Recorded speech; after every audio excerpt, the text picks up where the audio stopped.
Saudações. Algumas coisas que eu falo, eu venho dizendo há anos, mas eventualmente a gente perde a confiança, a gente acaba perdendo a confiança. E às vezes é inevitável se sentir como alguém pregando no deserto. Uma dessas coisas que eu venho falando há muito tempo é sobre a decadência dos Estados Unidos. Essa decadência é explicada e visível por alguns fatos. O mais importante desses fatos é a desdolarização. E se vocês me permitem, eu vou usar a fala de outras pessoas, principalmente gringos, para falar sobre isso, para mostrar que eu posso até estar pregando no deserto, mas eu não estou sozinho. El mundo está pasando por un proceso de desdolarización. Entonces la gente se está deshaciendo de los dólares. Y esto obviamente tiene implicaciones terribles para el dólar en general, pero principalmente para los ciudadanos americanos. Y vean lo que dice aquí Charlie Kirk, hablando sobre el peligro que implica la desdolarización del mundo. Wasn't a good idea for us to become the world reserve currency.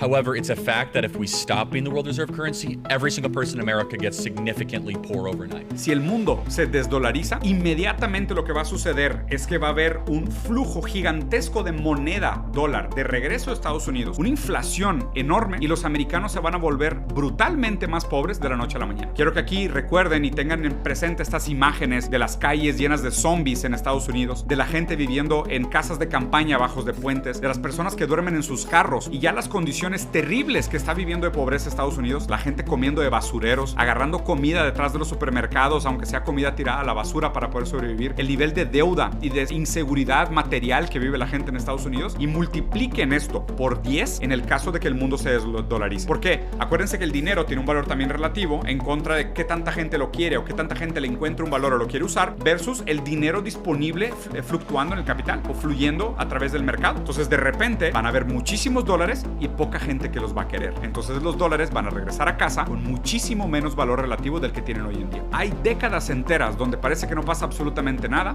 y de repente hay semanas donde parece que pasan siglos. Por primera vez, el GDP de los BRICS superó el GDP del G7. Los BRICS contribuyeron el 31.5% del PIB global ajustado por PPA, mientras que el G7 solo proporcionó el 30.7% del PIB global ajustado por PPA. ¿Qué significa esto? Como les decía, el mundo está pasando por un proceso de desdolarización. El dólar americano durante muchísimo tiempo tuvo como un monopolio hegemónico del poder global y además se usó como un tipo de divisa que funcionaba como una divisa de ahorro. Todos los países transformaban su plusvalía, o sea, su exceso de productividad en dólares. ¿Por qué? Porque el dólar al principio, después del evento de Bretton Woods al final de la Segunda Guerra Mundial y el estándar oro, tenía su moneda respaldada por oro, lo cual lo hacía una moneda estable. Entonces, cuando otros países que tenían monedas muy volátiles querían ahorrar dinero, era mucho más seguro ahorrar dinero en dólares, porque los dólares estaban respaldados por oro. Después el estándar oro fue sustituido y se transforma en el petrodólar y es el poder bélico y geopolítico internacional de Estados Unidos, lo que proporciona su estabilidad. Entonces hace que la moneda americana sea sumamente fuerte y deseable porque es una moneda de ahorro, es una moneda estable. Entonces todo el mundo quería, oye, pues voy a guardar mi dinero, lo voy a guardar en dólares. Bueno,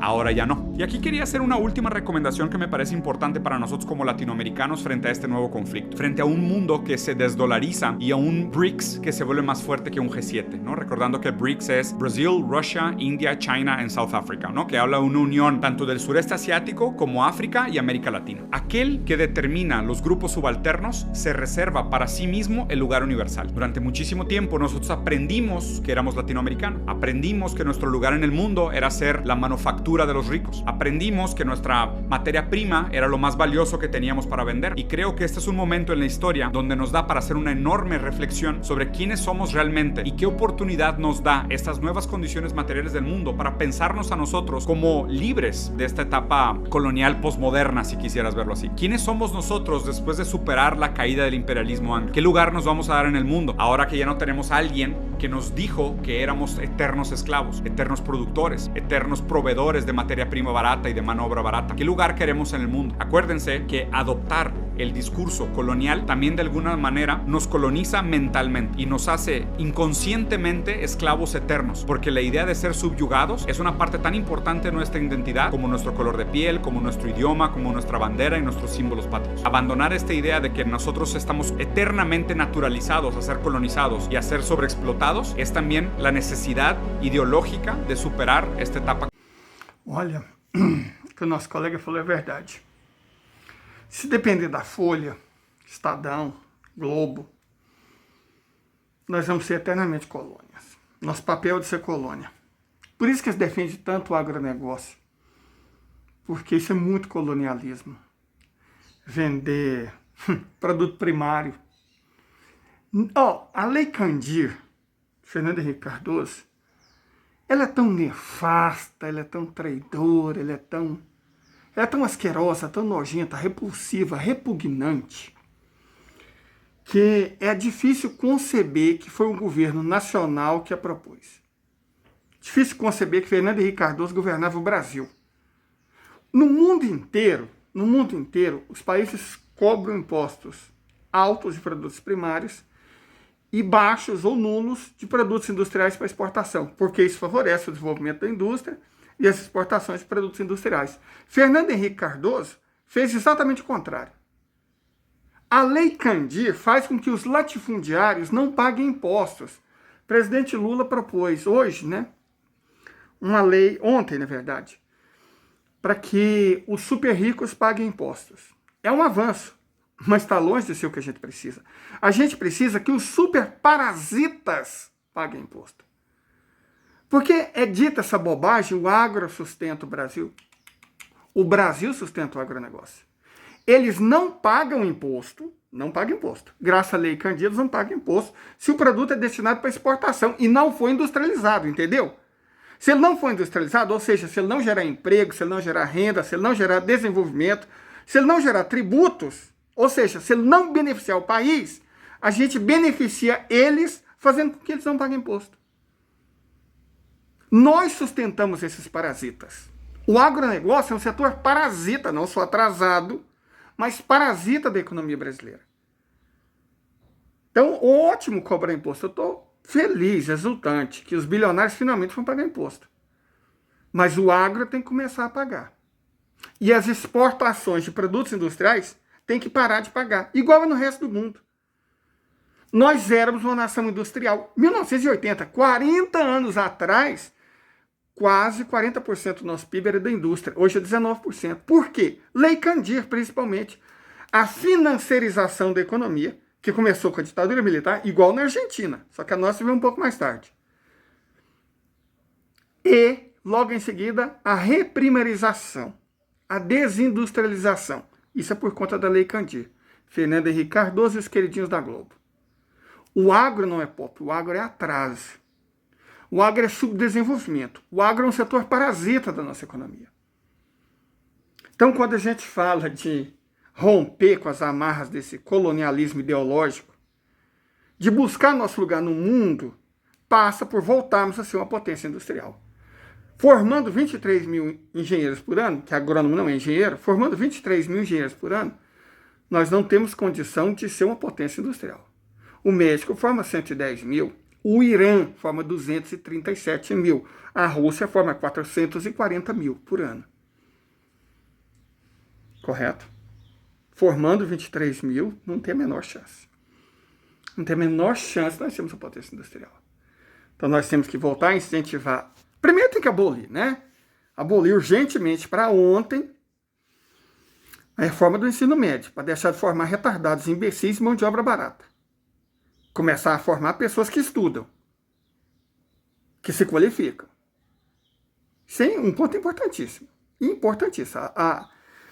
Todas as leis desses grupos traidores, Lei Candir, reforma trabalhista, reforma previdenciária, reforma do ensino médio, tem que ser abolida urgentemente. Não vai dar para ser agora, porque o brasileiro elegeu o pior congresso que esse país já teve.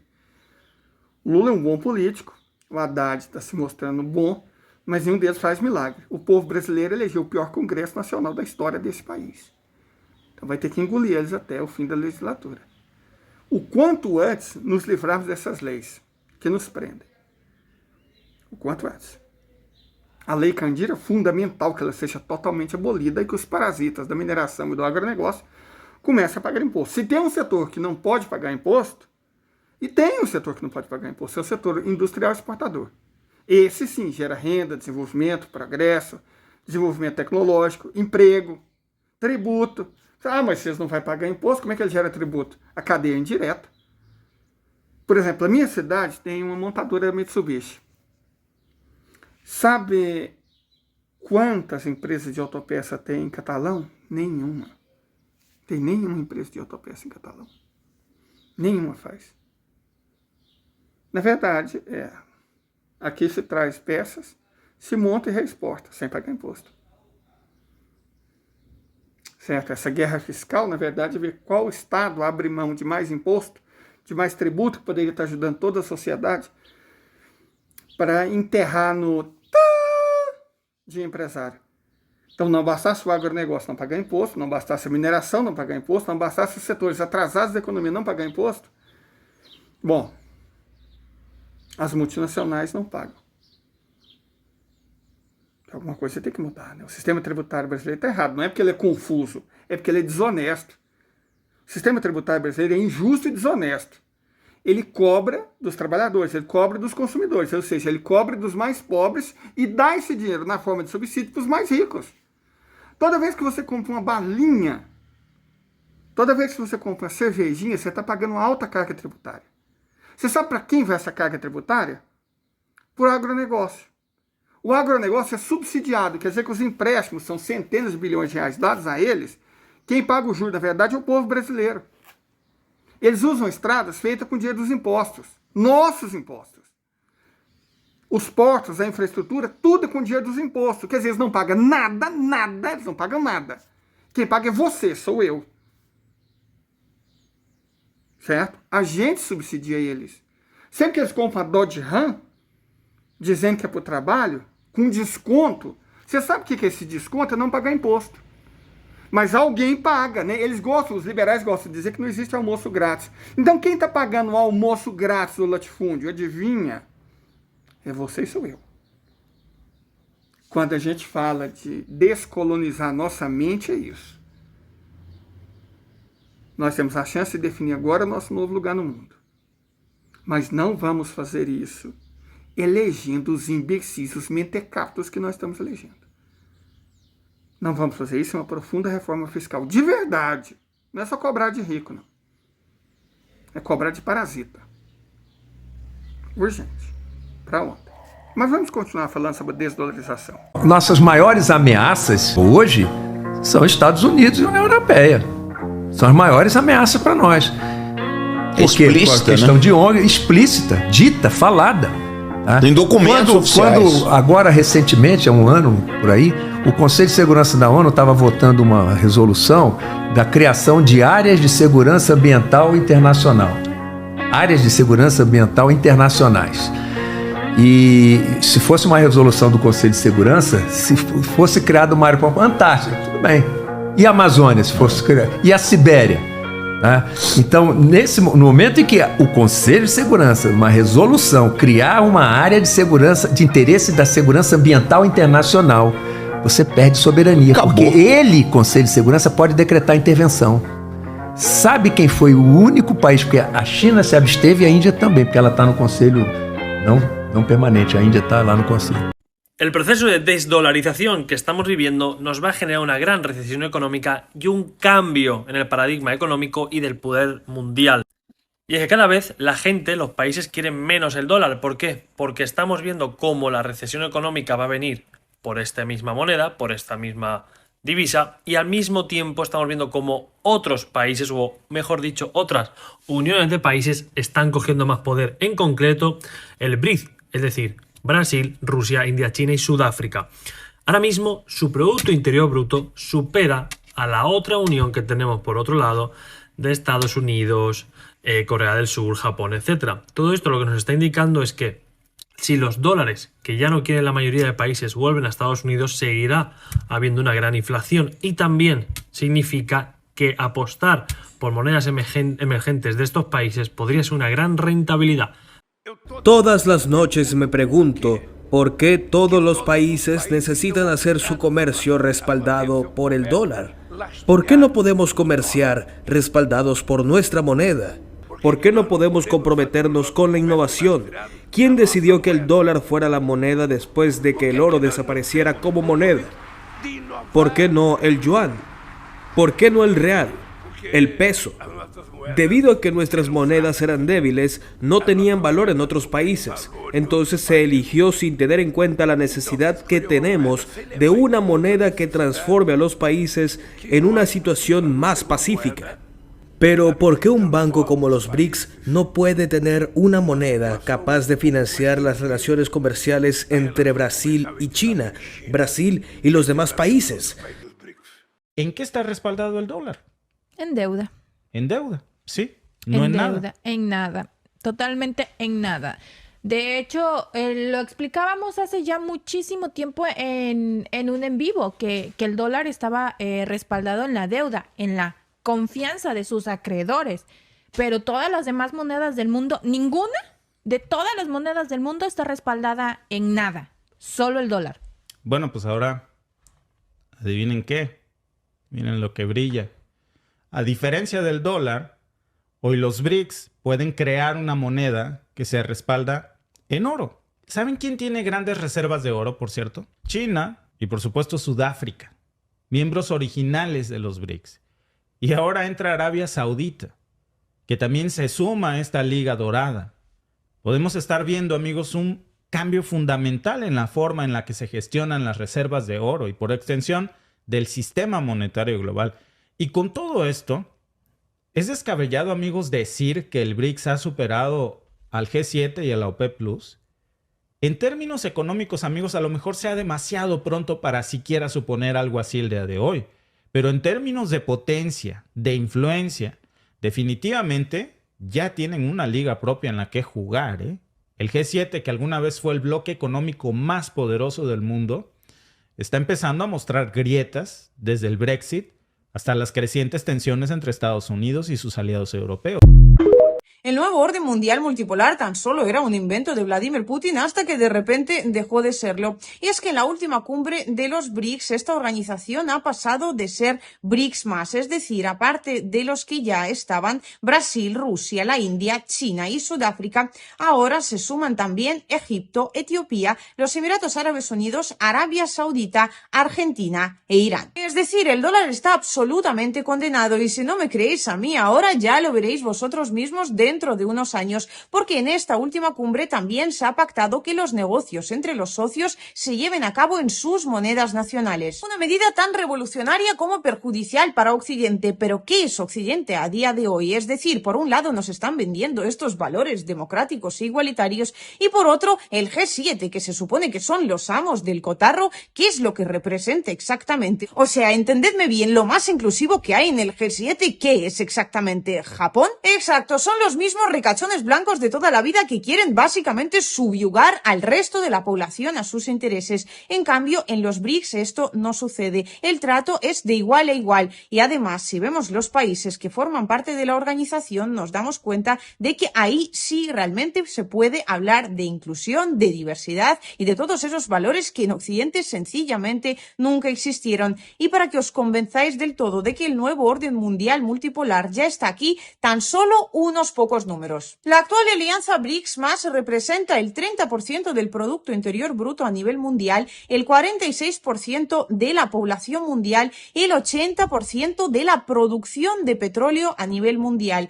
Y ahora, acordaos de todos esos titulares occidentales que hablaban de que Rusia se estaba quedando completamente sola y aislada, y respondeos a la sencilla pregunta de quiénes se están quedando realmente aislados. They are not manufacturing anything at all. It's printing money. And this has been one of their weapons globally. The monetary system, the global monetary system, controlled by dollar and euro, has been used. Sanctions here, sanctions there, sanctions there, grabbing this account, grabbing that account, has been one of their tools. This is not going to continue indefinitely. And we need a new financial architecture globally, not controlled by euro, not controlled by the dollar, not controlled by other currencies. Ahora, con la desdolarización que se está dando, a pesar que el 80% de las transacciones a nivel mundial se siguen haciendo en esta moneda, lo que sí está avanzando cada vez más. El tiempo no lo podemos calcular porque no somos Nostradamus y tal vez nadie lo pueda saber, solamente seguir los acontecimientos. Es lo que está trayendo preocupación a los Estados Unidos, la desdolarización. Y para eso están tratando de hablar. Recuerdan que en algún momento nosotros les dijimos que los árabes a Biden no le atendían ni el teléfono. Bueno, lo que Estados Unidos está tratando de lograr con Arabia es lograr que justamente los saudíes sigan vendiendo el petróleo, el de ellos, el petróleo árabe, en dólares y que no usen el yuan.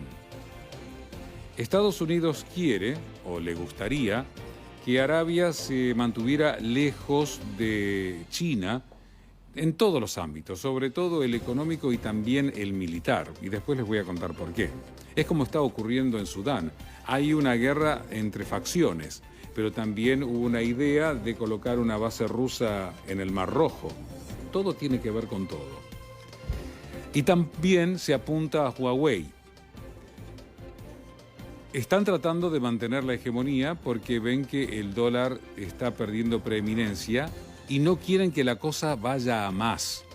¿Recuerdan lo que dijo un legislador, Marco Rubio, de origen hispano? Dijo, caramba, si dejan de usar el dólar en todos lados, ¿con qué le ponemos sanciones? Es decir, ¿cómo los apretamos? La desdolarización está avanzando, como les decía. Estados Unidos presiona a Arabia, uno de los 3 mayores productores mundiales de petróleo, y por lo menos desde 1930 el petróleo se vende en dólares. Ahora, ¿qué es lo que están queriendo los estadounidenses, según ha trascendido en estas negociaciones?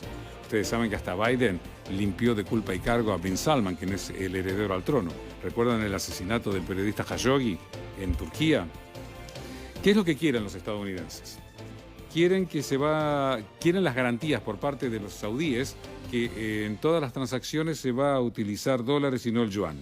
Que China no tenga bases militares en Arabia y que no se use la tecnología china, se utilice la occidental, entiéndase la estadounidense.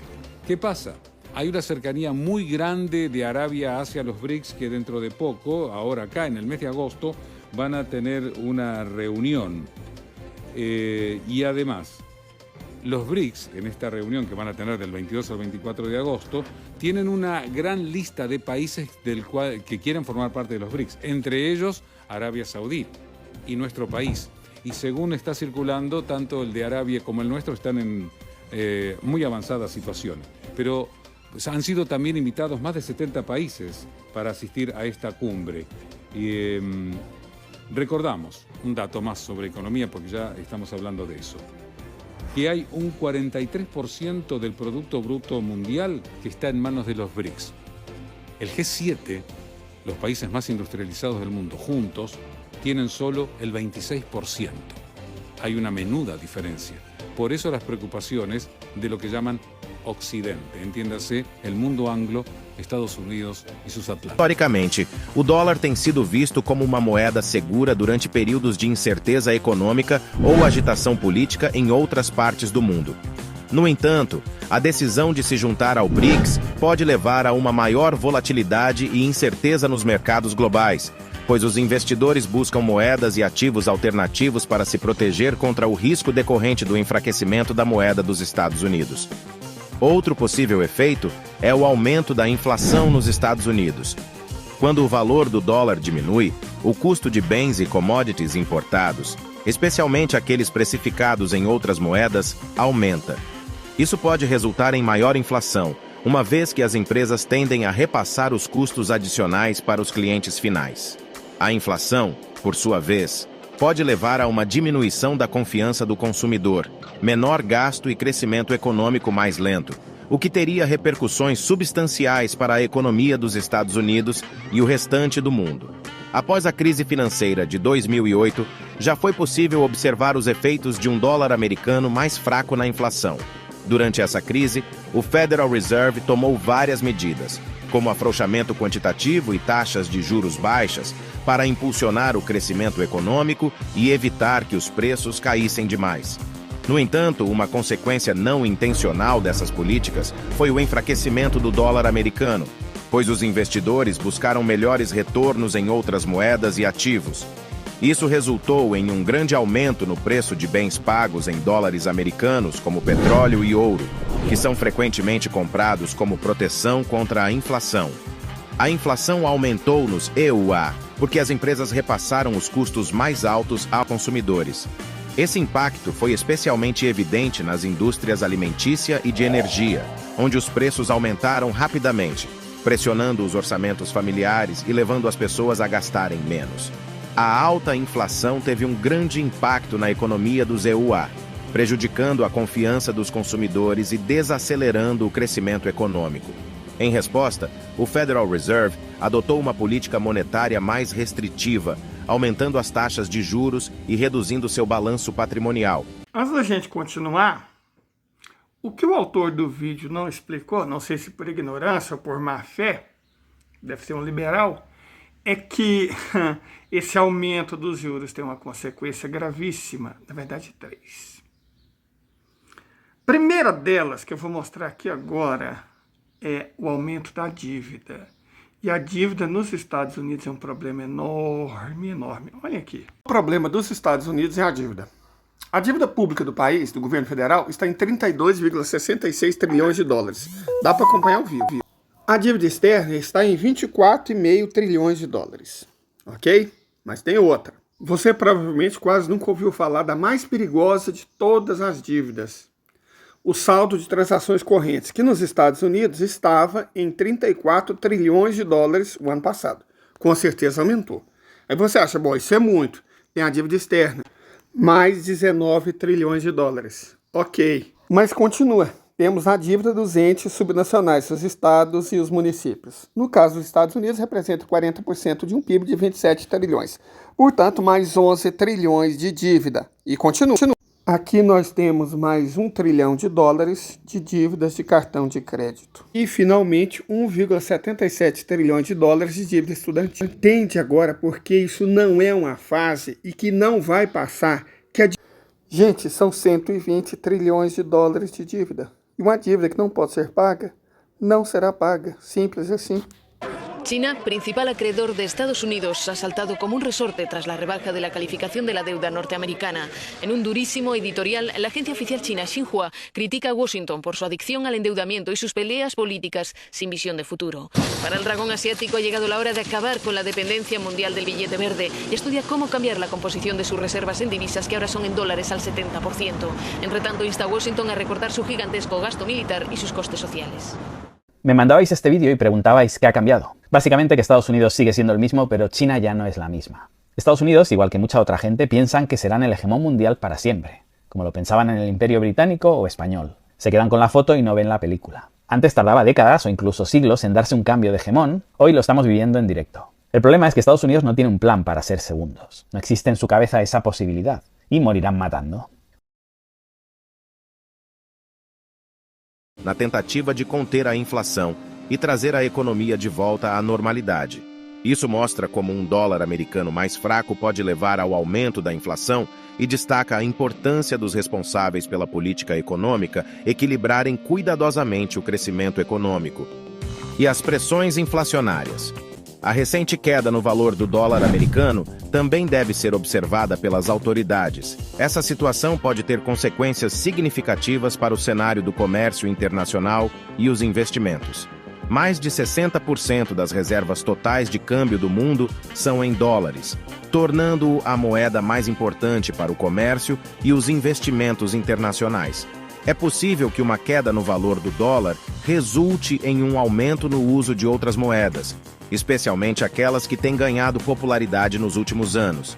Isso pode ter um impacto considerável nos padrões de comércio e investimento internacionais, especialmente na Ásia, onde a China é a principal potência econômica.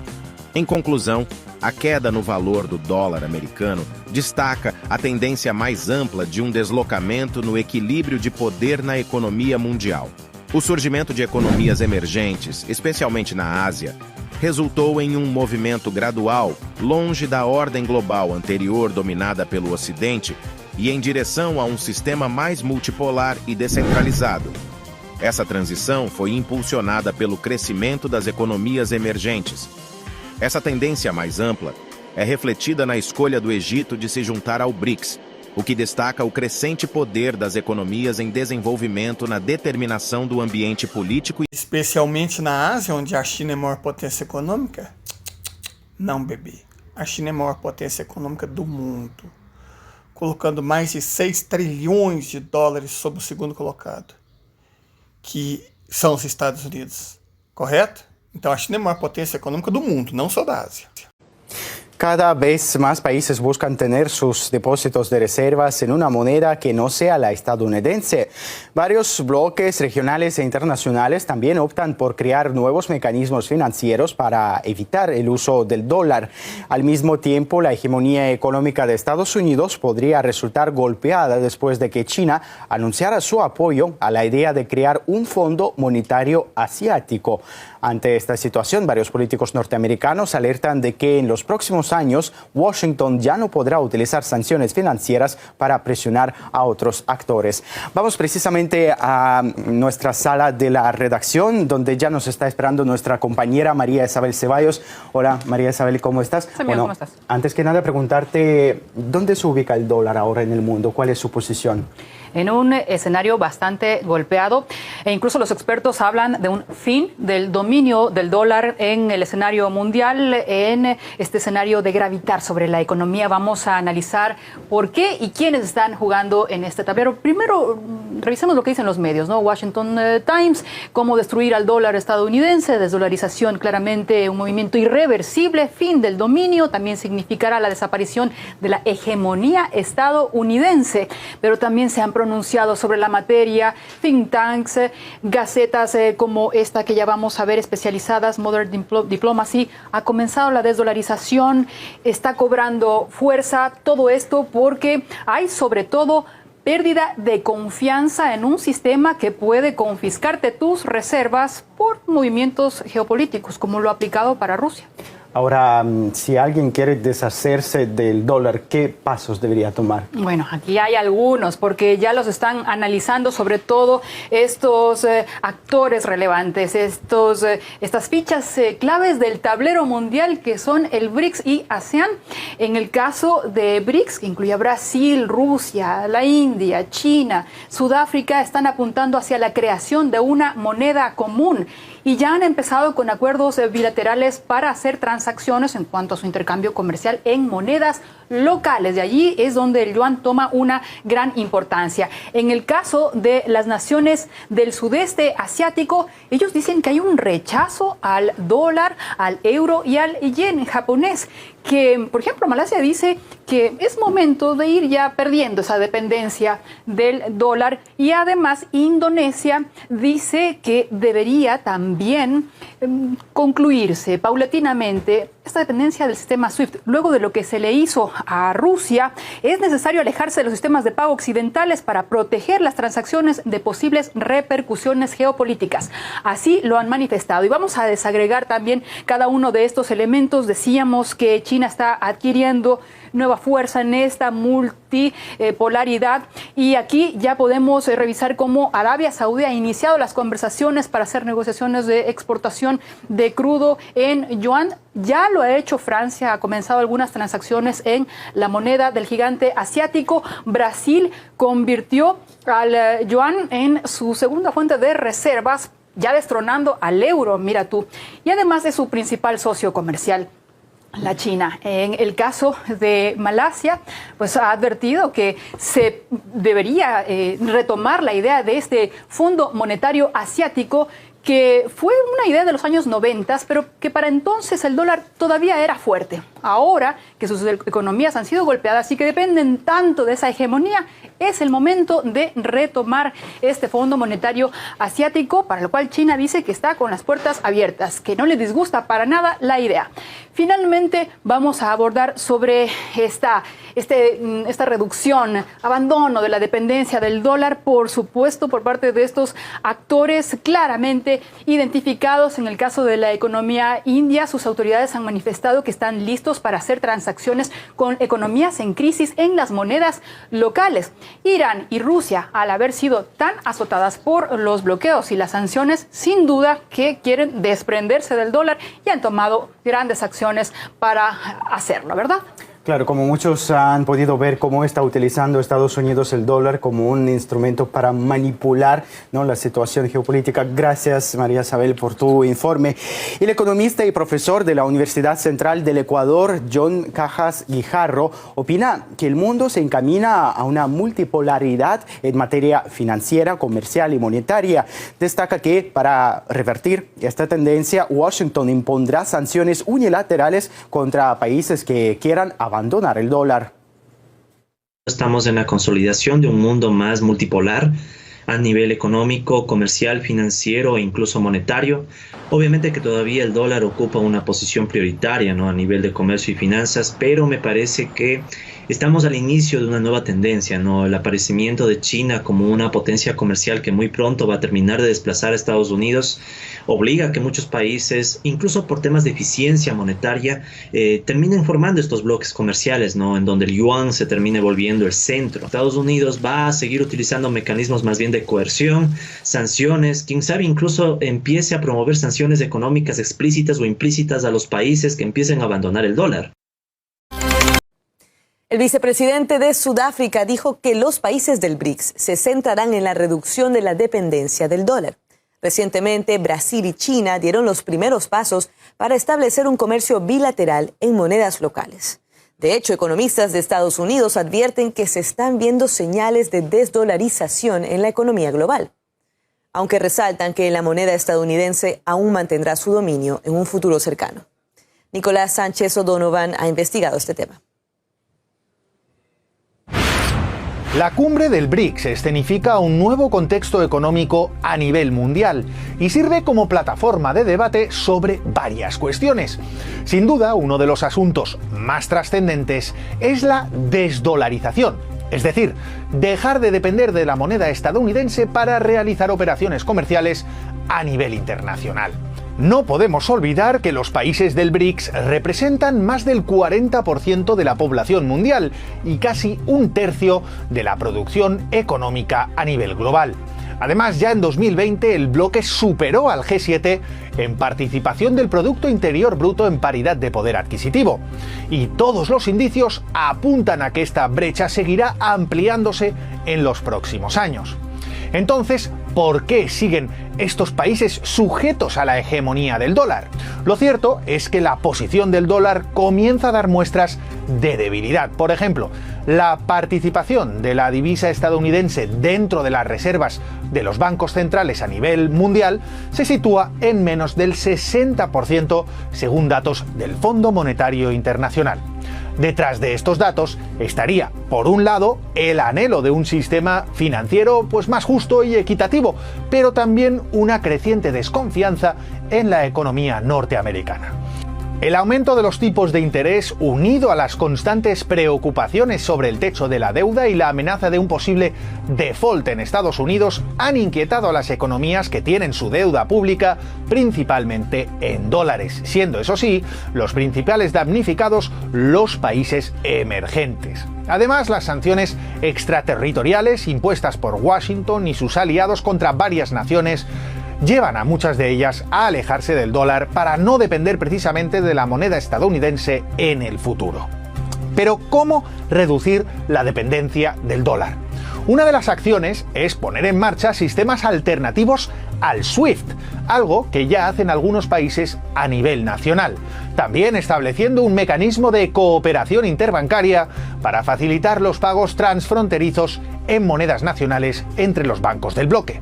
En este sentido, el sistema virtual BRICS-Pay permitirá realizar pagos entre los Estados miembros de la organización sin tener que convertir sus monedas a dólares. Obviamente, el uso de monedas nacionales para comerciar entre países es un paso fundamental para la desdolarización.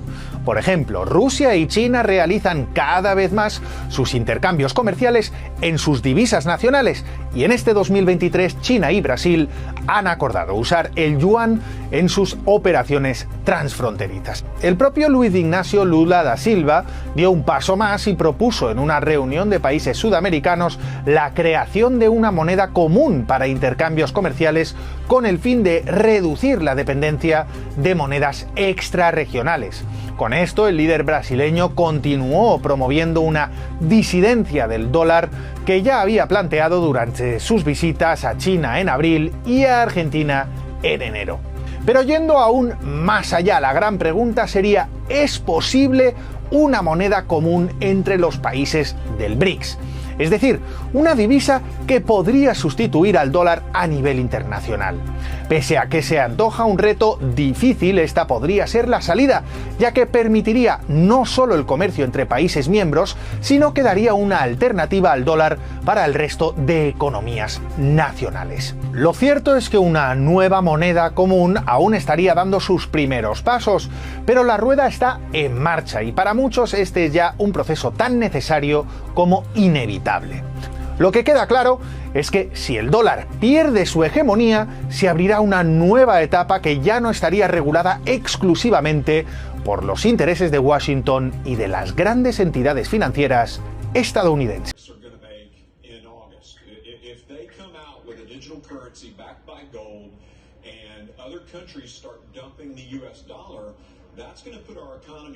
I mean, you think of the value of the dollar, what will happen there? If the value of the dollar goes down and we import 75% of what we consume. Opa, vamos falar disso. Os Estados Unidos importam 75% do que consomem, ou seja, compram de outros países, pegam riqueza de outros países, produzem o trabalho de outros países e pagam com aquela coisa, aquele lixo que eles imprimem. O que vai acontecer quando esses outros países que fornecem 3/4 do que os Estados Unidos consomem deixarem de aceitar o papel lixo? Olha, as pessoas já estão começando a pensar sobre isso. Vejam vocês que a quantidade de dinheiro que os sauditas gastam para financiar a gastança americana está caindo. A China tinha trilhões nesses títulos da dívida americana. Caiu para 850 bilhões. Ou seja, os países estão deixando de financiar a gastança dos Estados Unidos e as consequências já estão sendo sentidas. À medida que as pessoas vão ficando mais pobres, elas vão gastando menos, o que cria uma situação horrível, que é a inflação aumenta, porque a desdolarização leva a moeda para os Estados Unidos, os juros crescem, porque é a única alternativa que os liberais têm para combater a inflação. Esses juros crescentes empobrecem as pessoas, que faz com que a economia degringola, já que as pessoas estão cada vez mais pobres e os juros cada vez mais altos. Como a inflação também cresce, o empobrecimento aumenta e o endividamento cresce ainda mais, o que faz com os juros, adivinha, aumenta por causa do risco. Então, a economia está indo para o buraco. That means that's inflation on a massive scale. So you're talking about countries like Brazil and Russia and Iran and China, the BRICS that could have a rival currency, right? That's exactly right. And we're already at a massive low on reserve, U.S. dollars being held in reserve. So it could hurt the value of the dollar and cause hyperinflation. And I tried to get you at something you might not be up on, but you were up on all of that. Congress had always been saying. La deuda no se puede pagar, es matemáticamente imposible. Todo lo que vean en medios del techo de deuda son tonterías. Claro que sí, te explico por qué la deuda de los Estados Unidos no se puede pagar y lo más importante, te lo explico con galletas. Los Estados Unidos tienen dos formas de crear dinero de la nada. Aquí tenemos a los Estados Unidos, y el país necesita más dinero para mantener su masa monetaria, o sea, el dinero que circula en la economía. Así que el gobierno expide un pagaré con la cantidad que necesita, todo con los sellos del gobierno muy bonitos. Este pagaré con sellos muy bonitos se los lleva al demonio, perdón, a la Reserva Federal. Así, la Reserva Federal simplemente imprime un par de teclas y ¡pum!, crea de la nada el dinero que necesita el gobierno de los Estados Unidos. Para más INRI, estas galletas ni siquiera son físicas. En una computadora de la Reserva Federal oprimen simplemente la cantidad que el gobierno necesita y ¡pum!, mágicamente y de la nada aparece el dinero necesario en la cuenta que tiene el gobierno con el Banco Central. Eso sí, el pagaré sí se lo queda el demonio. Pero digamos que este dinero es insuficiente para cubrir todos los gastos del gobierno federal, así que recurren al segundo método de crear dinero de la nada. Para obtener ingresos extra, el gobierno emite unos bonos de deuda. Con esto, grandes bancos, instituciones financieras y otros países le compran los bonos al país. Obviamente, se compromete a devolver la cantidad del bono más un interés. Ahora bien, ¿quién es el mayor acreedor de la deuda de los Estados Unidos? Si pensaban que es China o Japón, pues no. El mayor acreedor del gobierno es la misma Reserva Federal. Todos los bancos también tienen su cuenta en el Banco Central. Cierto día, la Reserva Federal dice que va a ofrecer a los bancos comerciales 1.000 millones en préstamos. Entonces el Banco Galáctico, el Banco Imperial y el Banco de la Resistencia dicen que si quieren, los otros bancos que no quieran préstamos, pues pasan en este momento. El demonio les dice que si quieren este préstamo, le tienen que dar los bonos de deuda que tengan del gobierno. Con esto los bancos comerciales corren por sus bonos de deuda que le compraron al gobierno y se los dan a la Reserva Federal para obtener el préstamo. Y mágicamente y de la nada, el Banco Central teclea en cada cuenta de los bancos comerciales la cantidad que cada uno pidió prestado. A esto se le conoce operaciones de mercado abierto. Este dinero adicional creado de la nada, los bancos comerciales lo van a ofrecer a sus clientes como préstamos o créditos. Es por esto que el techo de la deuda de los Estados Unidos realmente no importa, porque todo es un bucle sin fin de deuda. Si el gobierno necesita más dinero, simplemente va a crear más pagarés, que se los va a llevar a la Reserva Federal para que cree más dinero de la nada. Y mientras, los bancos comerciales seguirán adquiriendo bonos de deuda de los Estados Unidos para llevárselos a la Reserva Federal y que así les preste aún más dinero. Así que ya lo sabes, hablar del techo de la deuda del país de las barras y de las estrellas no tiene sentido, ya que el sistema está diseñado para hacer una enorme deuda que crece a cada segundo con dinero creado de la nada. Y al final, lo único que importa es que se paguen los intereses generados de esa deuda con más dinero creado de la nada. Lo que interessa é que se lo paguen los intereses, e aí que reside o problema. O que interessa é que você pague os juros, não é? Só que a dívida está tão grande, lembra o vídeo que eu mostrei lá no começo, que o total da dívida está em 120 trilhões de dólares? Pessoas, se nessa dívida total de 120 trilhões, somamos tudo que os Estados Unidos devem, né, as entidades, os governos, tudo, 120 trilhões de dólares. Se a taxa de juros for igual a que o Banco Central está cobrando, 5,25%, e tem que ser maior, porque operar essa dívida tem um custo. Então tem que ser 5,25% mais o custo. Digamos 7,5%. Sabe quanto é 7,5% de 120 trilhões de dólares? 7,5% de 120 trilhões de dólares são 9 trilhões de dólares. O PIB dos Estados Unidos, nós mostramos também, é de 27 trilhões de dólares.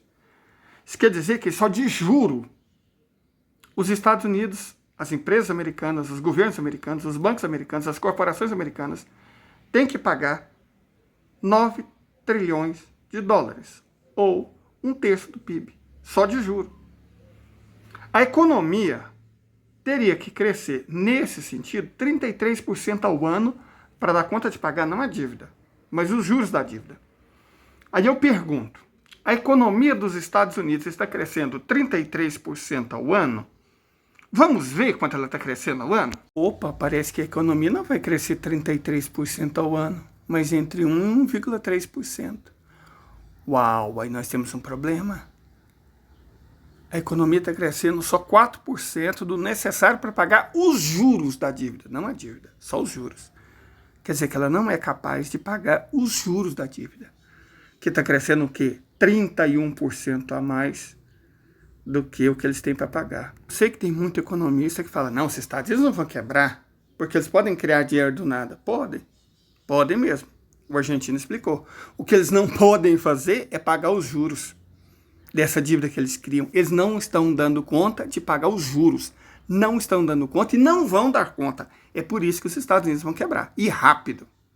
¿Qué va a pasar al día siguiente de la pérdida de importancia relativa del dólar debajo del 50% en el escenario mundial? Lo que ha pasado siempre en la historia y nos enseña la trampa de Tucídides. Guerra, más guerra de las que ya tenemos. Obviamente el bloque decadente no se va a rendir fácil, no va a ceder la estafeta del poder pacíficamente. Históricamente los cambios de hegemonía de poder siempre han sido después de una guerra y no tiene por qué ser distinta. Sabe por que eu acredito que não vai haver uma grande guerra dessa vez? Porque os Estados Unidos, na pequena guerra que eles estão fazendo na Ucrânia, estão apanhando como bode na horta. Para fazer uma grande guerra, eles teriam que ter um grande exército, grande tecnologia, grande produção, grande capacidade industrial, e eles não têm nada disso. Vou mostrar o que os inimigos deles têm. A China testou um míssil hipersônico que tem a capacidade de viajar até 5 vezes mais rápido do que o som. O lançamento aconteceu em julho, mas segundo informações divulgadas agora, a nova arma tem uma tecnologia que nenhum outro país possui. O foguete manobrável pode disparar um outro míssil em pleno... Corea del Norte lanza un misil hipersónico. Ayer Corea del Norte aseguró haber lanzado un misil hipersónico. Misil hipersónico, aunque se trata de una tecnología que ahora está muy poco desarrollada y muy pocos países la tienen, los misiles hipersónicos son aquellos que técnicamente al volar rompen al menos 5 veces la barrera del sonido. Superarían los 6.000 km/h, algo que haría imposible interceptarlos. Sí, una de las armas del futuro, pero no tan futuro, porque Corea del Norte lanzó uno ayer con éxito desde sus montañas hacia el mar de Japón. Recuerda que Corea del Norte está sujeta a sanciones internacionales debido a su programa de armas nucleares, ya que Naciones Unidas prohíbe la prueba de misiles balísticos. Aún así, lleva años desarrollando misiles capaces de alcanzar no solo Corea del Sur y Japón, sino Estados Unidos, por lo que se ha declarado una potencia nuclear. Ahora, el embajador de Corea del Norte ha dicho ante la ONU que su país tiene todo el derecho del mundo a desarrollar, lanzar y probar sus misiles por seguridad nacional. A dor de cabeça dos militares americanos é um míssil hipersônico chamado Kinshaw. Ele é praticamente impossível de ser detectado pelos sistemas de radares antiaéreos e o poder de destruição é implacável. De acordo com a mídia independente americana, os russos atacaram e destruíram um bunker a cerca de 100 metros de profundidade em Kiev, na Ucrânia, onde estavam cerca de 300 top líderes ucranianos e, pasmem, da OTAN. Isso mesmo, eram militares líderes da OTAN que estavam reunidos com os generais ucranianos lá no bunker. Pelo acordo entre os países signatários, se apenas um soldado da organização for atacado, todos os outros países membros são obrigados a entrarem em combate ao agressor. Na verdade, não são. A qualidade do jornalismo brasileiro é horrorosa. O que o artigo 5º da OTAN diz é que os países são obrigados a fazer alguma coisa. O que o artigo não diz. Quer dizer, um soldado da OTAN foi atacado. Você pode emitir uma nota de pesar, mandar flores, está valendo, é uma reação. Então, diferente do jornalista aí, diferente do que ele está dizendo, o que a carta da OTAN diz é que os países são obrigados a reagir, a ser solidário. Essa solidariedade pode ser, por exemplo, enviar flores, como eu disse, uma nota de repúdio. Não quer dizer entrar em guerra, correto? Tanto que é verdade que os Estados Unidos já fizeram a prerrogativa de usar o artigo 5º. Por ocasião das Torres Gêmeas. Só 5 países entraram em guerra com eles. Os outros reagiram como? Sei lá. Falaram que achavam ruim, emitiram nota de pesar, mandaram condolências. Então, a imprensa brasileira é uma coisa complicada, né? Difícil. Nossa Senhora, socorro. Mas vamos continuar. Mas se é mesmo assim, o que fazer agora que os líderes da OTAN foram assassinados em ataque russo? Por isso, o assunto não está sendo divulgado, segundo o portal americano, pois a OTAN sabe do comprometimento que terá caso a notícia ganhe força e se espalhe. E isso é justamente o que não pode acontecer agora. O governo russo admitiu o ataque e a destruição do bunker, mas nenhum veículo de imprensa internacional tratou do assunto. E especialistas justificam dizendo que se a notícia se espalha, a guerra mundial terá que começar imediatamente. A verdade é que eles morrem de medo. Eles morrem de medo. Eles não têm coragem. Sabe, não tem essa terceira guerra mundial. Vamos destruir o mundo para resetar a economia. Medo. Medo, camarada. Medo é o que eles têm. Porque foi-se o tempo que os Estados Unidos podiam de fato fazer alguma coisa. Eles só produzem 1/4 daquilo que eles consomem. Acabou de vir aí. Eles importam 3/4. Como eles lidariam para abastecer a própria população? Para não falar na máquina de guerra. Zircon, um míssil hipersônico russo que atinge o alvo a 9 vezes a velocidade do som. A Rússia anunciou ontem que em breve toda a marinha russa estará armada com o Zircon, um míssil construído para destruir porta-navios. O Zircon é projetado para carregar ogivas nucleares e seu design é perfeito para atingir grandes embarcações inimigas. O Zircon faz parte agora da nova doutrina naval russa, que é de proteger a todo custo os mares dominados pela Rússia e tendo os Estados Unidos e a OTAN como principais inimigos. Segundo as Forças Armadas russas, o Zircon pode atingir a velocidade máxima de quase 12.000 km por hora. Em teste realizado, o míssil conseguiu atingir alvos a mais de 1.000 km. Segundo The Sun, ele pode atingir Londres em 5 minutos. Que a nova arma será capaz de atingir Israel em 400 segundos, 6 a 7 minutos a partir do lançamento. O general Hajizadeh anunciou pela primeira vez que uma arma hipersônica estava em desenvolvimento em novembro passado, durante um evento realizado pela morte possivelmente acidental de um influente cientista de foguetes iraniano. De acordo com o governo do Irã, pois embora algumas fontes ocidentais digam que foi um ataque israelense. Seu nome, Fatah, que significa vencedor ou abridor, foi supostamente escolhido pelo próprio presidente Raisi e não deve ser confundido com várias armas iranianas denominadas Fateh ou Conquistador, como o mais curto míssil Fateh 313 de longo alcance. Fatah supostamente utiliza um foguete de combustível sólido, que ao contrário de um foguete de combustível líquido, significa que pode ser pré-carregado e mantido em espera para lançamento a curto prazo. Isso também significa que o míssil é potencialmente mais móvel, pois não precisa ser abastecido antes do lançamento, o que pode ajudar na capacidade de sobrevivência. As fotos mostram que o míssil tem 2 conjuntos de 4 aletas de manobra. Utiliza um propulsor de foguete esférico semelhante a um Arash-24, que o veículo de lançamento de satélites do Irã USA. Os propagandistas de Teherã há muito enfatizam o brio para vídeos musicais sobre mísseis, e a inauguração do Fatah não foi exceção. O vídeo mostrou algumas imagens de lançamento gravadas tanto do solo quanto de uma câmera voltada para baixo na fuselagem do míssil. Também inclui imagens de um teste de solo do bocal do motor de vetorização de empuxo do segundo estágio do Fatah, que pode girar para permitir que o veículo de reentrada manobrável, MARV, do míssil manobre. No entanto, a maior parte do vídeo era composta de animação por computador, mostrando o MARV cônico do míssil se separando do foguete, usando a vetorização de empuxo para desviar evasivamente para evitar o fogo da defesa aérea, e, finalmente, mergulhar em um alvo pontual indefinido no deserto abaixo. Teste falha, e Estados Unidos desiste de projeto de mísseis hipersônicos. Segundo a agência americana Bloomberg, a Força Aérea dos Estados Unidos desistiu de realizar a compra do que seria o primeiro modelo de mísseis hipersônicos americano. Para a Bloomberg, o Pentágono teria mudado de ideia após mais um fracasso no teste de lançamento do protótipo desenvolvido pela Lockheed Martin, a mesma desenvolvedora dos caças F-22 e F-35.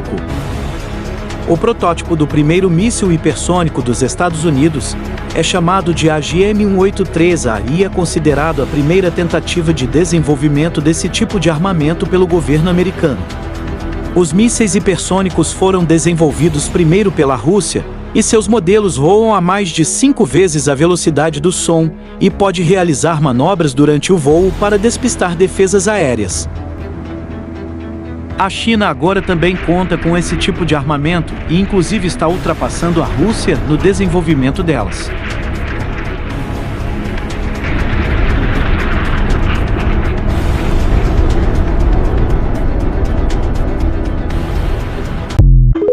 O míssil hipersônico Zircon é projetado e construído pela NPO Masnostrenia, que é uma subsidiária da Corporação de Mísseis Táticos. Ele tem um alcance de 1.000 km e opera a uma velocidade 9 vezes superior à do som.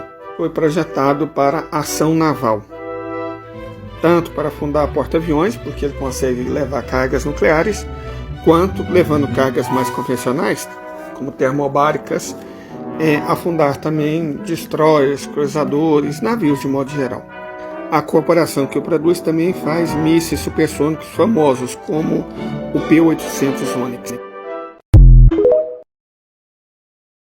O SMAVIC que em russo significa serpente, é um míssil hipersônico sui generis, porque de fato ninguém sabe a aparência dele, né? Não tem imagens próximas para mostrar como ele é, ninguém sabe quem fabrica e nem quantos existem. O que se sabe é que ele é feito e foi projetado para destruir porta-aviões. Nos Estados Unidos, por exemplo, tem apenas 11. E ele pode ser lançado tanto da costa quanto de navios. E atinge uma velocidade de Mach 27, ou seja, 27 vezes a velocidade do som, alcançando até 4.000 km com suas ogivas nucleares. O mais importante Burô de Design de Mísseis Hipersônicos da Federação Russa é o Instituto de Tecnologia Térmica de Moscou. O primeiro produto importante que ele faz é o míssil hipersônico RS-26 Rubege, que faz 20 vezes a velocidade do som e carrega 4 ogivas por uma distância de até 6.000 km, portanto é de médio alcance. O Burô também é responsável pelo RSM-56 Bulava, que carrega de 6 a 10 ogivas e viaja a uma velocidade de até 12 vezes a do som por uma distância de até 15.000 km. Mas a arma mais sofisticada e poderosa que eles fabricam é o RS-24 IARS, que atinge mais de 30 vezes a velocidade do som e leva de 3 a 6 ogivas por até 12.000 km de distância. A primeira arma que vamos analisar é o míssil hipersônico RS-28 Sarmat, feito pelo Burô de Design de Foguetes Makeyev, sediado na cidade de Siaz, que fica na Sibéria Ocidental, junto aos Montes Urais, bem próximo, 60 km, da cidade de Chelyabinsk. O RS-28 Sarmat é capaz de carregar de 12 a 14 planadores hipersônicos Avangard, que por sua vez atingem 27 vezes a velocidade do som. Nesse sentido, ele em si não é a arma. A arma é o que ele traz dentro da barriga dele, que são os planadores hipersônicos. O mesmo Burô Makeyev também faz outros mísseis hipersônicos lançados por submarinos da família R-29. São eles o Liner, o Sineva e o Volna, todos da mesma natureza. Para fins práticos, o Ra-47M2 Kinjal é um dos poucos mísseis hipersônicos que de fato já foi usado. Ivano-Frankivsk foi a primeira cidade a ser presenteada. É um míssil hipersônico ar-terra ou ar-mar, que serve tanto para destruir objetivos no oceano quanto em terra, que voa a velocidade de até 12 vezes a do som, e ninguém sabe quem fabrica nem onde. Suspeita-se da JSC Votkинский e da Corporação de Mísseis Táticos. Ele pode ser lançado tanto do MiG-31 quanto do que eu acredito ser um dos aviões mais bonitos que existem, o Tupolev Tu-M22. O MiG-31K pode carregar um desses mísseis e o Tupolev Tu-22M pode carregar até 3. Na Federação Russa, o design está à frente da fabricação. Então, com o desenho da Corporação Tática de Mísseis e fabricação da NPO Vimpel, 2 mísseis hipersônicos AR-AR, o RVV-AEPD Mach 5 e o R-37M, que é esse que nós vamos ver agora. Uma máquina extraordinária que voa 6 vezes a velocidade do som e é capaz de fazer 400 km em 3 minutos. Como ele tem uma série de sistemas de navegação redundantes e uma velocidade extraordinária, não importa a aeronave que ele mirar, ela será derrubada. 100 años. Estamos viviendo 100 años de historia hoy y asintió Vladimir Putin. Eso es real. Es decir, hoy tenemos un nuevo G2 entre Rusia y China y dejaron aislado a Estados Unidos. Perdeu. Para ti, Quem vencerá essa guerra? A Rússia? A guerra já está vencida, a Rússia já venceu, é impossível vencer a Rússia. É impossível vencer a Rússia, porque a Rússia tem a maior número de ogivas nucleares e o melhor sistema delivery do mundo. É de entrega, é a capacidade de entregar um Sarmat RS-28 no meio de Manhattan e sem ninguém poder fazer nada. E numa porrada só, e 15, 20 milhões de pessoas para casa do caralho. A mesma coisa eles podem fazer em Londres, em Paris. Eles têm condições de entregar isso tudinho. Fora os Estados 6, fora os outros tantos. Então por aí. A guerra é dividida em tática e estratégica. O que é tática, o que é estratégica? Tática é isso que você está vendo lá na Ucrânia. Você com 45 na cintura, aceitando sair na mão com os outros. Que a Rússia poderia fazer como os Estados Unidos fez no Japão. Jogaram uma bomba atômica no meio de Kiev, acabar com tudo e acabou a festa. Acabou o milho, acabou a pipoca. E se ele fizer isso, se fizer, tá feito. Não, os Estados Unidos vai retalhar porra nenhuma. Para quê? Para ganhar um também? Para ganhar um no meio de Nova York? Outro na falha de San Andrés? Outra no Yellowstone? Outra no meio de Londres? Outra no meio de Paris? Vão nada.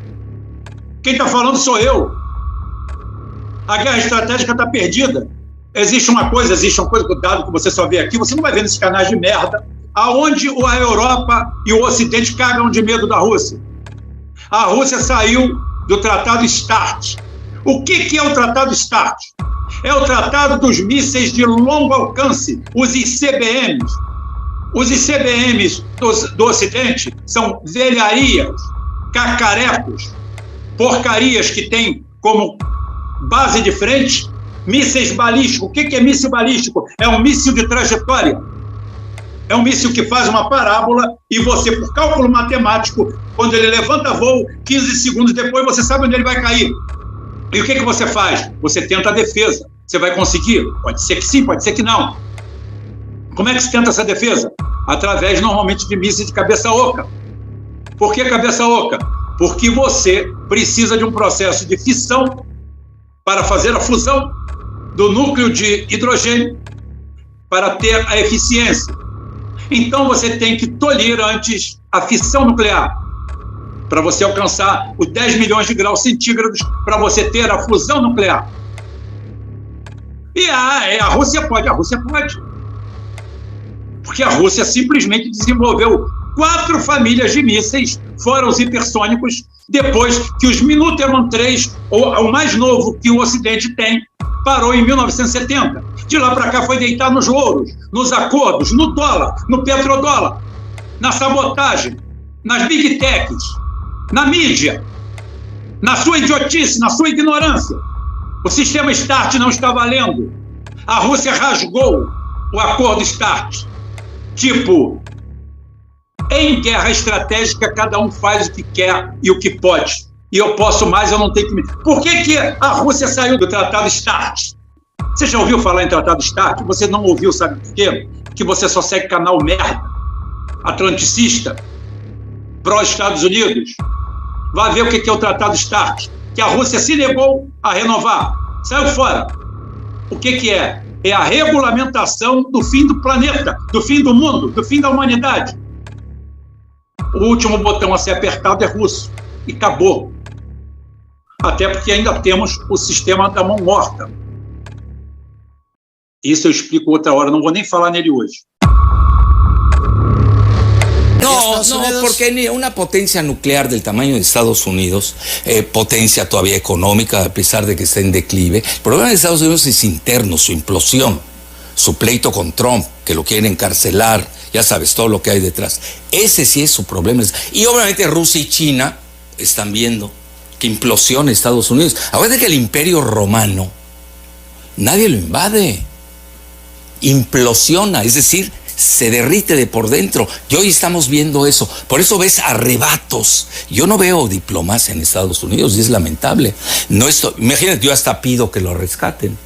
Claro, decías. Porque estoy viendo la estabilidad estratégica, que es un concepto de geopolítica. Es una clase que yo doy. En estabilidad estratégica son los 3 grandes, Rusia, China y Estados Unidos. Entonces, ve cómo era el mundo antes. Cuando Estados Unidos se une a Mao Zedong, en la década de los 70, ahí pierde la URSS de facto. lo ves 20 años después. ¿Te acuerdas, no? Fue un G2 de Estados Unidos y China. Luego, ¿qué proponía Brzezinski, el asesor de seguridad de Carter? Un G2 contra Rusia, de China y Estados Unidos. Luego viene Kissinger, propone un G2 diferente, de Rusia con Estados Unidos contra China. Y al final resultó que hay un G2 de Rusia y China y no es Estados Unidos. Se quedó aislado Estados Unidos. 8:53. Y luego tienes la cuestión acaban de reconciliar, lo cual era inconcebible y milagroso, a Irán y Arabia Saudita, gracias a la lubricación diplomática de China. Es decir, sacas a Estados Unidos del Golfo Pérsico. ¿Tú sabes qué es eso? ¿Para qué te sirvió tu guerra de Irak, tu guerra de Afganistán? Al final del día perdiste. Hoy el país más poderoso del mundo es China. No, yo no lo pondría así. Mira, es que depende en qué rubro lo manejas. Por ejemplo, si ves tus reservas de divisas de oro, sí, China. Depende. Me hablas de misiles hipersónicos, Rusia. Estados Unidos, ¿en qué está bien? En computación cuántica. En lo demás atrasado. Pero todavía tiene el dólar. Por eso te dije que lo del yuan, la yuanización que maneja Putin, dice, en mis tratativas comerciales lo haré con Latinoamérica, ojo, Asia y África. Escucha bien, este es un golpazo, porque le estás pegando en la hegemonía más fuerte que tiene Estados Unidos. Y otra cosa, este domingo, adivina quién va a China 4 días, acompañado de 240 empresarios. Lula da Silva, Brasil, el gigante de Latinoamérica. El mundo se movió, y si no lo vemos aquí, bueno, pues I am sorry. 8:54, ¿qué va a pasar con el dólar? El dólar va a seguir, sigue manejándose más del 60% de los intercambios, va a disminuir paulatinamente su poderío, y eso se va a reflejar por los intercambios, es muy fácil verlo. Hoy los BRICS, los famosos BRICS, Brasil, Rusia, India, China, Sudáfrica, ya superaron en Producto Interno Bruto al G7. ¿Te acuerdas del G7 como hablaba? Ya están arriba de ellos. Pues obviamente tú ves los intercambios. Yo lo que veo, vamos a entrar a una balcanización de divisas, regional. Divisas muy poderosas. China, ya veo que hasta Rusia ya se yuanizó, ¿no? El yuan muy poderoso. ¿Esa va a ser la moneda del mundo ahora? No, yo diría de ese bloque, de esa parte. Por acuérdate, yo parto de la hipótesis que el mundo está fracturado. Sí. Es real. Eso no hay que perder el tiempo. Y en Estados Unidos va a seguir el dólar, se va a comer al euro. Ojo, acuérdate que la gran perdedora es la Unión Europea. Bueno, si no estaría cayéndose hoy Deutsche Bank y hace una semana Credit Suisse. Y eso te lo dice alguien que es francófono y francófilo. Por eso aquí no tienen que ver mis sentimientos, estoy analizando. Entonces el dólar va a seguir. Ya ves que hasta se habla de un proyecto con México, Canadá y Estados Unidos, una divisa que se llama Amero, que no funcionó, quizás ahorita sea el momento. Curiosamente México está mejor blindado. Se está hablando de uno de los mayores golpes a la administración de Joe Biden en la historia, pero no ha sido ejecutado por la administración de Vladimir Putin ni por Xi Jinping, sino por los republicanos. En un primer punto tenemos que hablar de que ya se sabe más o menos lo que significa este principio de acuerdo de la deuda en Estados Unidos y que, según lo que ha dicho el propio representante republicano y presidente de la Cámara de Representantes, Kevin McCarthy, sería una suerte de estrategia en la cual los republicanos han ganado. Básicamente, para resumirlo, McCarthy ha dicho que cuando vote el Congreso para aprobar el nuevo techo de la deuda, están votando literalmente para gastar menos. Y es que aparentemente muchos de los programas que estaba utilizando Joe Biden con respecto a dar estos recursos sin fondos, como han dicho los republicanos,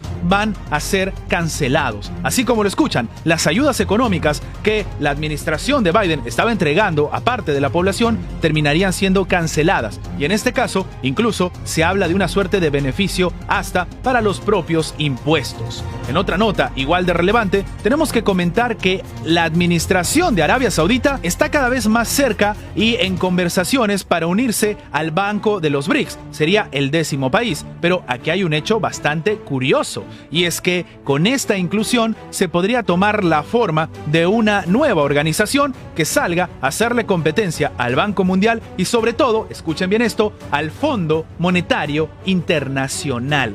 Así como lo escuchan, un contexto en el cual ahora los préstamos ni siquiera serían en dólares, sino incluso en monedas nacionales. Y obviamente, con este escenario, el Fondo Monetario Internacional está viendo cómo evoluciona la situación en esta conversación, que parece poca cosa, pero puede cambiar el escenario mundial. En otra nota, igual de relevante, se está generando cierta tensión con respecto a las palabras de un senador de Estados Unidos en territorio ucraniano. Literalmente, sus palabras fueron: esta es la mejor manera en la que el país jamás ha gastado su dinero. Estas y otras noticias vamos a ver a continuación. Antes de empezar, recuerda que tu like nos ayuda mucho a seguir creciendo, pero sobre todo nos ayuda a que esta información llegue a más personas. Sin más que agregar, empecemos.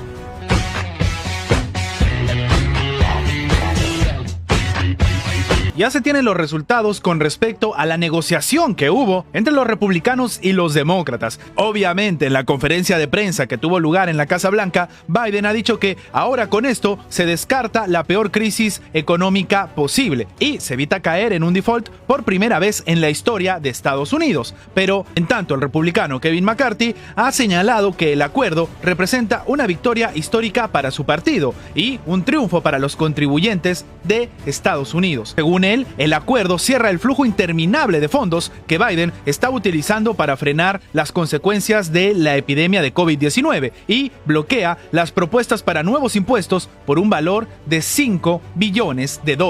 También ha dicho que el gasto descontrolado del gobierno se va a acabar y elimina $1.400 millones que se iban a destinar para contratar al nuevo ejército de agentes del Servicio Interno de Impuestos. Ahora nos vamos hasta Turquía, donde Recep Tayyip Erdogan ha salido al frente a dar su discurso por la victoria en la segunda vuelta en Turquía, un hecho histórico. Él mismo ha hablado de inversiones en transporte, energía e infraestructura, promesas para reconstruir zonas destruidas por los terremotos, críticas a la prensa de Occidente y planes para mejorar la economía. Estos fueron algunos de los puntos que abordó Recep Tayyip Erdogan ante los cientos de miles de simpatizantes congregados afuera del Palacio Presidencial de Ankara. El mandatario, como hemos comentado, ha criticado a los medios occidentales que intentaron derribar su candidatura con hechos tergiversados o mentiras. También perdieron, expresó Erdogan ante unas 320.000 personas. Ahora nos vamos hasta Arabia Saudita con una noticia inesperada, y es que este país está en negociaciones para entrar al Banco de los BRICS. Estamos hablando de la más grande potencia petrolera que podría terminar uniéndose al grupo de los BRICS. Esto también es una suerte de mensaje para Occidente. Así, el escenario directivos del nuevo Banco de Desarrollo NDB, por sus siglas en inglés, mejor conocido como el Banco de los BRICS, está en pláticas con Arabia Saudita para admitir a este país como el 10º miembro. Esto de acuerdo con el diario Financial Times. En este escenario, la incorporación de este reforzaría las opciones de financiación que tendría el propio Banco de los BRICS como una alternativa a las instituciones occidentales del Bretton Woods, obviamente el Banco Mundial y sobre todo el Fondo Monetario Internacional. Así como lo escuchan, estarían haciendo una nueva entidad que podría tranquilamente trabajar incluso con otros países y no necesariamente con el dólar. Y ahora nos vamos de nuevo hasta Estados Unidos, donde un senador acaba de causar polémica por decir que la ayuda a Kiev es la mejor manera de gastar dinero. Así como lo escuchan, la financiación de las Fuerzas Armadas ucranianas es el mayor éxito de la ayuda de Washington. Esto es lo que ha declarado el senador estadounidense Lindsey Graham durante su reunión con el mandatario del país, Volodymyr Zelensky. Sus palabras causaron indignación y provocaron reacciones no solo en las autoridades rusas, sino también incluso en el propio Estados Unidos. Tales declaraciones obviamente hicieron que el Kremlin lo califique, por ejemplo, de algo vergonzoso, un sinsentido, y que demuestra esta unidad o esta suerte de implicancia que tiene la administración de Joe Biden en lo que está sucediendo en Ucrania, a pesar de que continuamente dicen que ellos no son parte parte del conflicto. Obviamente, este tipo de situaciones lo único que hacen es tensar todavía más la situación entre Estados Unidos y Rusia. Y de nuevo, ha salido al frente la administración rusa, pero también la administración estadounidense a criticar este escenario.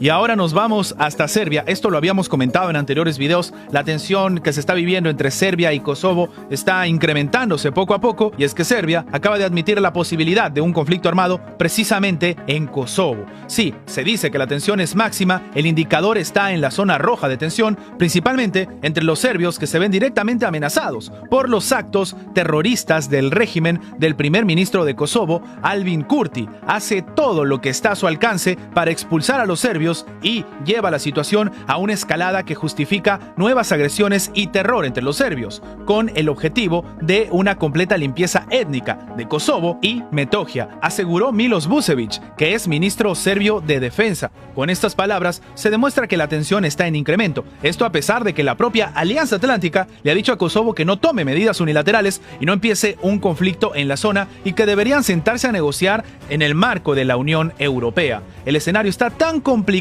que algunos dicen que esta podría ser la peor tensión que se viva en territorio europeo, a pesar de que, como sabemos, se vive actualmente un conflicto bastante preocupante en Ucrânia. Vou usar a foto dessa bela raposinha para dar continuidade. O problema dos Estados Unidos está realmente no Oriente Médio. É no Oriente Médio, eu venho dizendo isso há muito tempo, que essa terceira guerra mundial, que parece morna porque um dos lados não tem força para lutar ela, tá apanhando que nem bode na horta, é no Oriente Médio que esse conflito vai terminar. É por isso que 3 dos novos BRICS são de lá, ok? Trata apenas de lutar contra governos. A luta é contra o sistema de grandes empresas, empresas financeiras corruptas e, olha, eu vou dizer para você, realmente do mal. Certo? Vamos entender um pouquinho sobre essas empresas. Segura aí. Jesus se recusaria a fazer parte disso, mas ele provavelmente tinha um lugar especial lá em cima para quem vazasse um memorando secreto do Citibank sobre o plano deles de governar o mundo. Voltando a 2005 e 2006, o Citigroup escreveu 3 memorandos confidenciais aos seus investidores mais ricos sobre como as coisas estavam. Eles chegaram à conclusão que os Estados Unidos não eram mais uma democracia de verdade, mas se tornara uma plutonomia, uma sociedade exclusivamente controlada pelo e para o benefício de 1% da população elitizada, que agora tinha mais fortuna do que todos os bens dos 95% inferiores. O memorando exultava a disparidade crescente entre ricos e pobres e como eles agora eram a nova aristocracia, e não havia fim à vista para o sucesso que estavam tendo. Porém, havia um problema. De acordo com o Citigroup, a ameaça mais poderosa e imediata seria a exigência da sociedade de ter uma parte justa da riqueza. Em outras palavras, os caipiras podiam se revoltar. O Citigroup lamentou que os menos abastados não poderiam ter tanto poder econômico, mas eles têm o poder de voto igual aos dos ricos. Uma pessoa, um voto. E isso é o que realmente os assusta, que nós ainda podemos votar. Na verdade, temos 99% dos votos, e eles só têm 1%. Então, por que os 99% aguentam isso? Conforme o Citigroup, é porque a maioria do eleitorado acredita que um dia eles terão a chance de se tornarem prósperos, se continuarem tentando o bastante. Os ricos estavam satisfeitos que tantas pessoas se envolveram no sonho americano, enquanto eles, os ricos, não tinham a mínima intenção de dividi-lo com ninguém. Evidentemente, esse sistema não nasceu hoje. Durante a era de esclavitud em Estados Unidos, la gran mayoría de personas no tenían esclavos. Menos de 2%, eran dueños de esclavos durante esa era, antes de la guerra civil de los Estados Unidos. ¿Cómo entonces puede ser que hoy el 25% del Senado, casi el 20% del Congreso, 22% de la Corte Suprema, vienen de familias que tenían esclavos? ¿Y qué nos dice eso? Nos dice que las familias que tenían privilegio, poder y suficiente dinero para comprar esclavos en ese entonces son los mismos que tienen el dinero, los privilegios y el poder hoy. Também, evidentemente, sobre ele se mente mais do que se respira.